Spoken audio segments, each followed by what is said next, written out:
Hi, I'm Geir from Skálmöld. And I'm Gunnar from Skálmöld. And you are watching Metal Impact.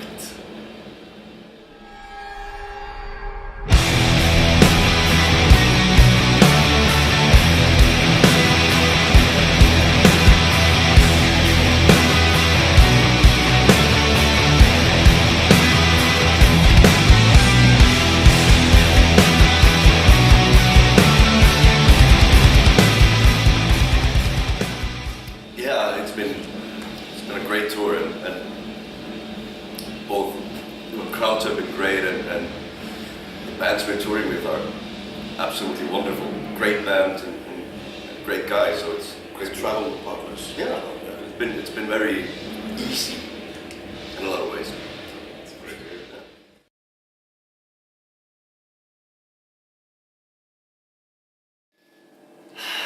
Maybe the second last.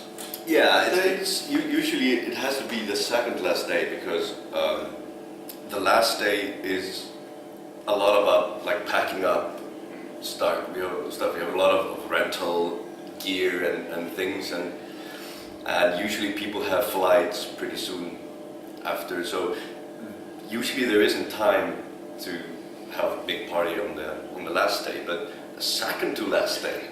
That's usually chaos. Yes, an interesting night. Yes. That shows your experience. Yeah.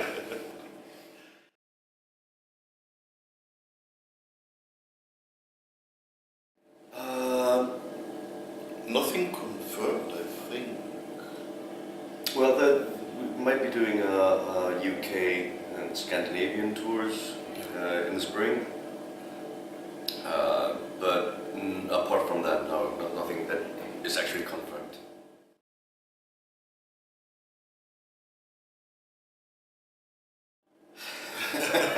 To share. A lot of stupid things happen on tour from time to time. Funny or not funny, I mean, I've completely fucked up my face at least twice on tours. Fell from the bunk in the bus one time and completely messed up. And the next tour, basically on the same date, I did the same thing again. But I've been relatively safe now from that. But I mean, when you're traveling a lot and partying a lot, of course, weird things happen. But some of them shouldn't really share them.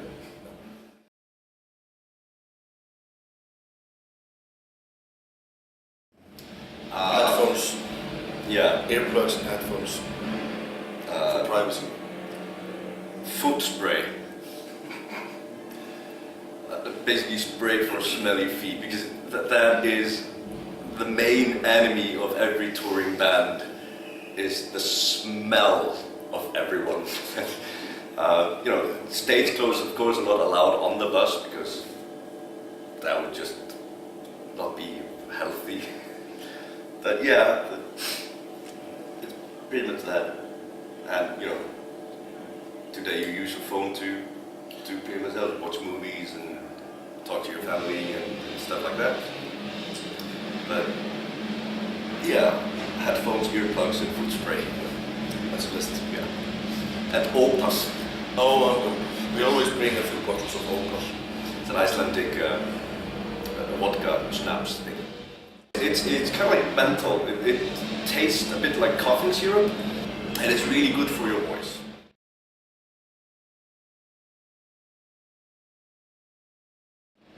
Don't really prepare. I mean, we have no religious, things that we do every night. We kind of just, I think half an hour before a show, we kind of just, everyone just kind of focuses more inwards, kind of like what you're about to do, and then just right before we go on stage, we Kind of get close together. yeah, But no, hug and bumping each other's shoulders and stuff like that, and no set routine. no, actually no routine. It's more like on stage. It's well, we scream at each other a lot. But no seconds.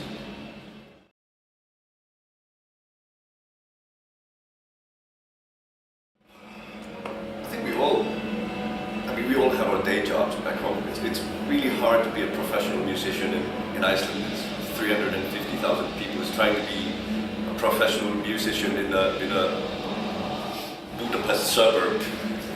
You know, it's really impossible. But yeah, we all have our day jobs. What do you do for a living? I work in a comic store. Basically, I'm a head of the sci-fi and fantasy book department. I work, I teach in the Iceland Academy of the Arts and conduct choirs and all sorts of strange things. Sniper Budapest works in advertising and Thrawn teaches guitar, guitar teacher. Bergman paints houses.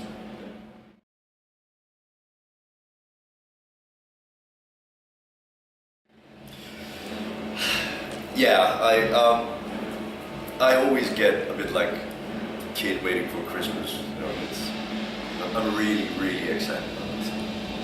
And you? Yeah, it'll be good to see, but I'm not as big a Star Wars fan as the rest of the band. But it'll be good to see, yeah.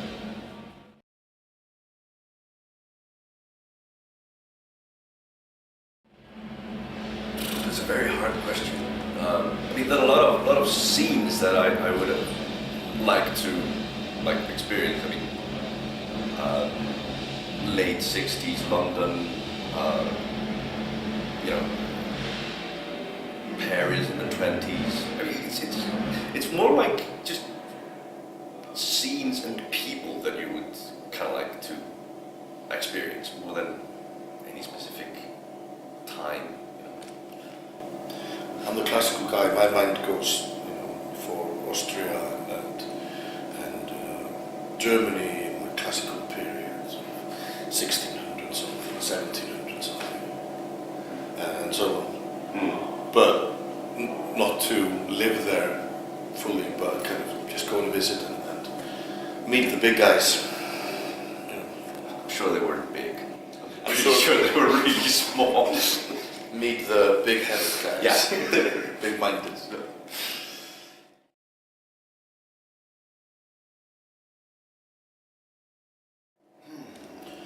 I think, basically this is a very tricky question for Icelanders because we were always kind of under some king.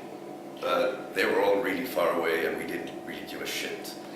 So I think it's kind of in our nature to just completely ignore this question. I don't know, something like, being with Leifur Heppni, discovering America for the first time. Yeah. Or with his father, Eric the Red, discovering Greenland. That Discoveries more than authorities. Yeah.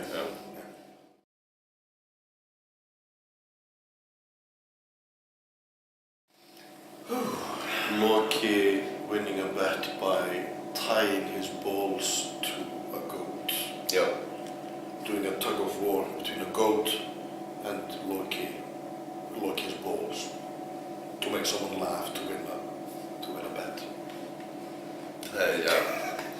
Yeah, that and I always liked the story when Thor has to go undercover as Freyja to get his hammer back, which is probably the first account of drag in history, and it's so.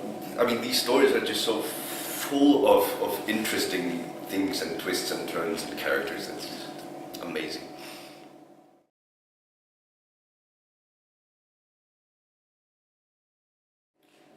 Yeah, I mean,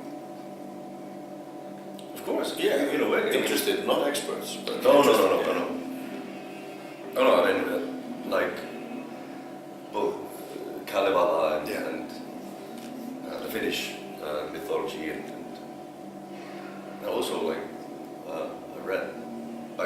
Gita once. It was really interesting. I mean, it's you kind of have to look at it more like literature than something else. But yeah.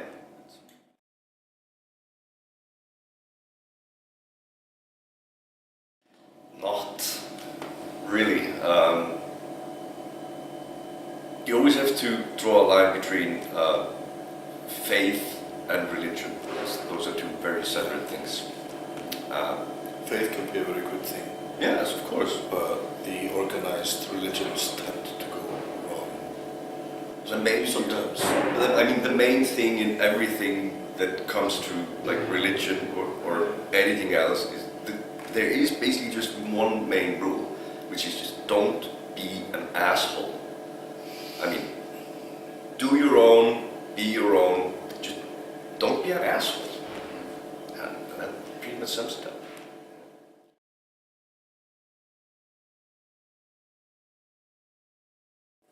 I think Loki is, I think, my favorite character because he's so full of contradictions. I mean, they all are, of course, but yeah, I would say Loki. I tend to agree with you. Yeah. He has dark but also light. It's always And it's the contradictions. Yeah. Yeah, he's kind of like the vehicle that moves the stories a lot. So, yeah.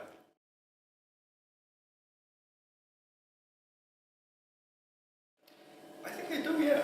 Yeah.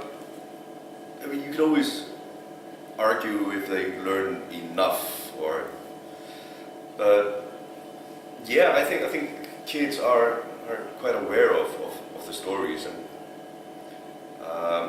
although it is quite funny that there has not been released a book about Icelandic mythology in Icelandic since 1978. I think. Góð menn og minnvættir. Yeah. But Apart it's from still, the cartoons. oh yes, translated cartoons. yeah, and they're actually great. They're really good. Yeah. But yeah, I mean, I think we're all kind of aware of you know, of the mythologies and stuff. And you know, even with the Marvel version of it, it does not dilute anything, because I think we kind of can still make the difference, which is good.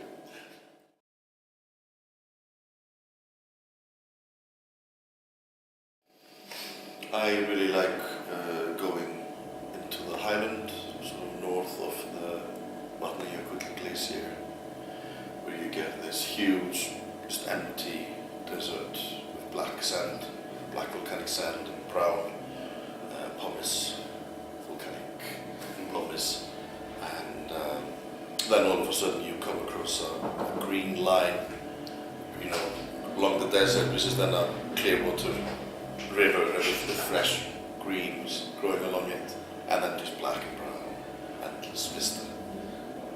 Yeah, I think there are two places for me. It's a place called Djupavik, up in the Westfjords, basically northern part of the Westfjords, which is very, very remote, very majestic area, and with a huge herring factory in the middle of nowhere, which would actually should have been impossible to build, but it's kind of like a monument of how insane people can get.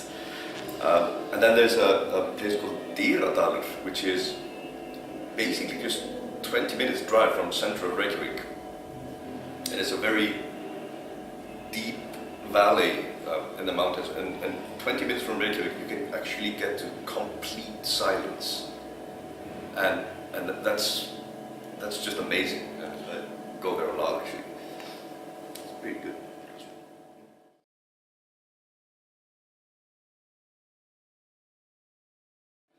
Actually, I haven't seen a single episode. Thráin or Guitar Player, what is it? Yeah, I think I saw like 2 episodes. Yeah. I didn't want. I'm really bad with TV shows actually. I just don't find time to watch TV that much. So I'm sorry, no.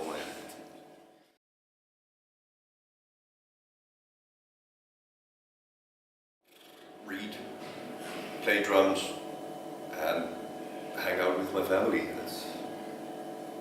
think that's my favorite. Yeah, it's like my job. All my jobs are music related, and when I have time off, I like to listen to good music and read, hang out with the children. So. Who are your favorite writers? Ooh. I would have to say, at least now, it's probably still Patrick Rothfuss. Until I get really pissed off because he hasn't finished the third book of his series. But yeah, I would say Rothfuss is by far my favorite now. And for you? Rothfuss also, but Raymond E. Feist. Some great books by him that I've read recently. And yeah, I'll stick with those two. Yeah, it's mostly in the fantasy. Fantasy, sci-fi.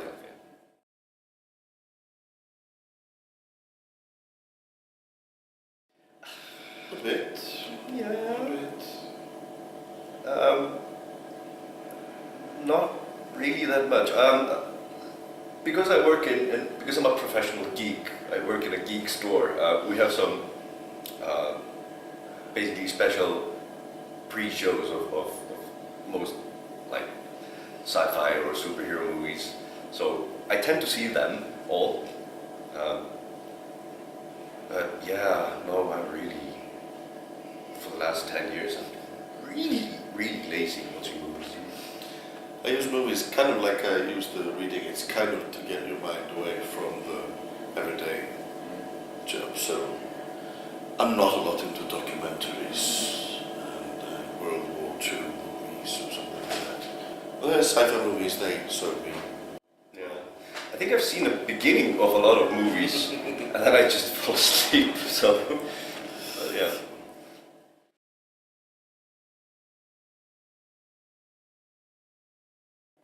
Thank you. Yeah. I hope we see you all again. If not tonight, then very soon. And the main thing about everything, don't be assholes.